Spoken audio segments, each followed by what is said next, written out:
Hello there everyone, and welcome back. So, I thought that, you know what, looking at my views and so on, my channel wasn't doing that well, so I'm thinking of switching it up a little bit. So, besides history and gaming, in third place comes baking cakes. So, let's go ahead and bake ourselves a cake. We're gonna start off here by taking a look at some of the ingredients, but never mind that now.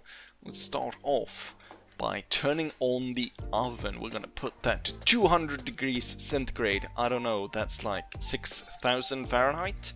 I know I have a lot of Americans watching this, so I want to get that accurate as possible.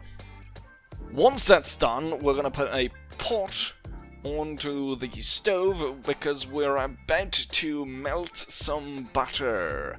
Here we go, and measuring out about 200 grams, which is half a football field for you Americans of butter. Gonna put it in the pan and gonna start melting it. There's gonna be a lot of butter melting in this video. With that done, we're gonna start mixing some of the ingredients into a bowl. I guess you could have mixed this directly into the melting butter pot, but I really wanted more dishes, so there's that. So we're gonna start off with 5 deciliters of sugar. I don't know what that is in America. Do you even have sugar? God knows. After that, we got flour. And it's 3 deciliters of flour, and that's about the size of 3 tennis balls for you Americans. Next up after that, we've got cocoa powder, which we only need 1 deciliter, and that's about an orange size of coconut for you Americans. A bit of a side shot here of butter melting. But we're not done yet by mixing in the dry ingredients. We're gonna mix in some salt, 2 milliliters to be exact. That's about a thimble for you Americans.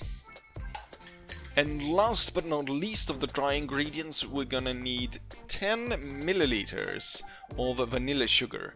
That's about 2 Coca-Cola caps of vanilla sugar for the Americans. And for the final part of the base of the cake, we're gonna need to add 4 eggs. These are European eggs. I'm sure everything is much larger in America, so maybe you suffice with 2 eggs or half an ostrich egg if you live in Australia. God knows what's going on there. With all the ingredients prepared, we're now gonna pour the eggs onto the mixture and slightly mix it in. And we're back to the melted butter. I guess, as I said earlier, you could possibly, to minimize the amount of dishes you had to do, to just pour everything in. But I wanted to be a fancy TV chef and show you all the ingredients. With that said, you're gonna mix this together until you get a nice smooth smet. Not entirely sure how what smet is translated into English.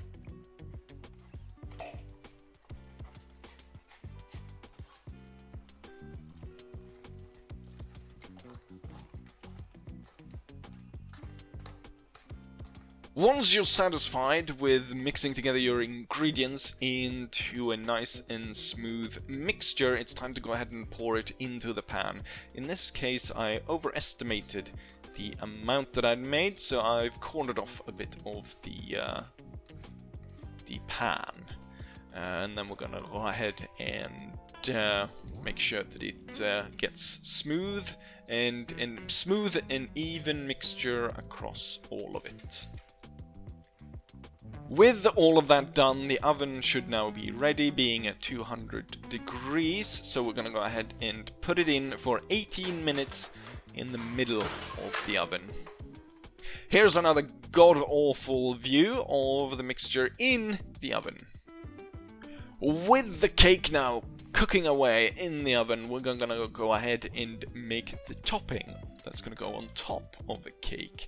We're gonna start by melting butter, 75 grams of it, which is the equivalent of about 2 Snickers bars for you Americans. I got a lot of good shots of the butter melting, but for this next part I actually forgot all of it, or mixing it together, but we might put that down to be me, a master chef, having already prepared it. But let's take a quick look at what we need besides the melting butter. So we need sugar, shredded coconut, light syrup, and cream. So, as I said, I prepared off camera pouring all this in, so I'll just go ahead and fill you in with what we've done so far. So we've poured in 1 deciliter of light syrup, 1.5 deciliter of sugar, and then 1.5 deciliter of cream.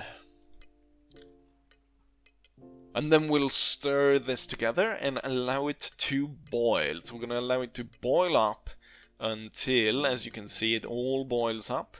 Then we're going to lower the heat and let it sit for 5 minutes. Once it's been sitting for 5 minutes, we're going to mix in the shredded coconut. In this case, I thought I'd be fancy and do it on camera, but as you can see, I accidentally poured in part of the plastic of the bag. We already have way too much microplastics in us, so that should not be part of the recipe.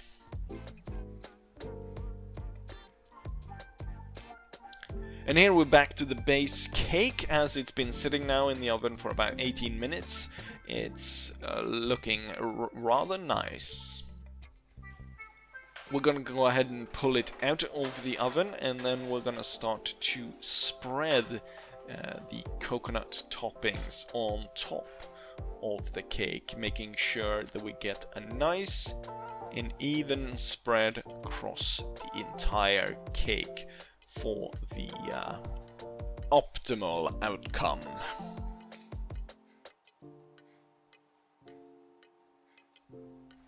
And so now the cake goes back into the oven, still at 200 degrees, and we're gonna have it sit in the oven for about 10 minutes or until we get a nice golden brown hue. Here we get some random viewing of me eating out of one of my pans. Waste not, want not, or whatever they say.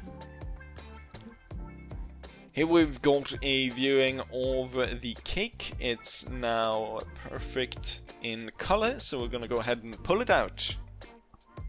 And there we go. The cake is done. I guess if you're American, you can eat it as it is, but you could also push it into, cut it into shapes. For Valentine's Day, I cut it into hearts. But to be most efficient is to cut it into shapes. As you can see here, me faking cutting it into shapes with a rather nice knife. And with that, we got the cakes done, and hopefully you were able to follow along and make these cakes for yourself. And so I'll say, as I always say, hopefully you guys enjoy this, and hopefully I'll see you guys for the next one. Bye.